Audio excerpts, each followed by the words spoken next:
வணக்கம் உலகத்தமிழ் உறவுகளே.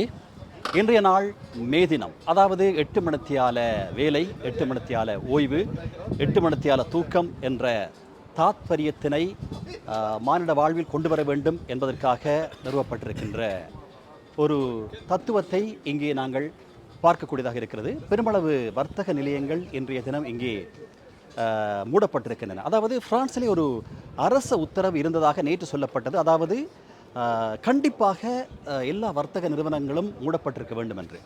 ஆனால் இங்கே உணவகங்கள், சில உணவகங்கள், சில பல்பொருள் வாணிப நிலையங்கள் மற்றும் தொலைபேசி திருத்தும் நிறுவனங்கள், இப்படி புடவை, அதாவது துணி வர்த்தக நிலையங்கள் போன்றவை திறந்திருப்பதை காணக்கூடியதாக இருக்கிறது. மக்களின் இயல்பு நிலையில் ஒரு பெரிய பாதிப்பினை இந்த மே தின விடுமுறை ஏற்படுத்தியிருப்பதாக தெரியவில்லை. பாரிஸ் லா ஷப்பேல் பகுதி இது, அதாவது தமிழர்களின் ஒரு வர்த்தக கேந்திர முக்கியத்துவம் வாய்ந்த இடமாக சொல்லப்படுகிறது. அதாவது ஈழத்தின் மாவட்டங்களை சொல்லி குட்டி ஈழம் என்று அழைக்கப்படக்கூடிய அளவுக்கு ஒவ்வொரு தெருவிலும் முற்றுமுழுதாக தமிழர்களே தமது வர்த்தக நிலையங்களை நிறுவியிருக்கின்ற ஒரு பிரதேசம். அவர்களது கடின உழைப்பின் வெளிப்பாட்டை நாங்கள் இங்கே பார்க்கக்கூடியதாக இருக்கிறது.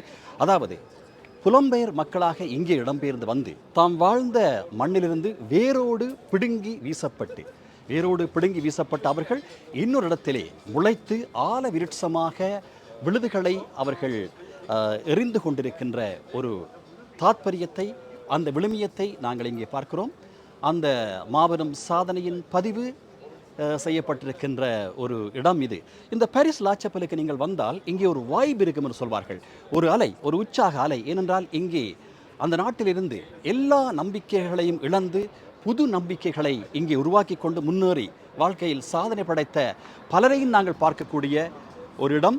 அதற்கான சான்றுகள் நிரம்பி வழிகின்ற ஒரு இடம். அப்படியான ஒரு இடத்திலே நாங்கள் இங்கே நின்று கொண்டிருக்கின்றோம். மீண்டும் ஒரு பதிவோடு, இதே போன்ற ஒரு பதிவோடு உங்களிடமிருந்து அன்பு வணக்கம் கூறி விடைபெற்றுக் கொள்ளும் நான் பொன் பார்த்திபன்.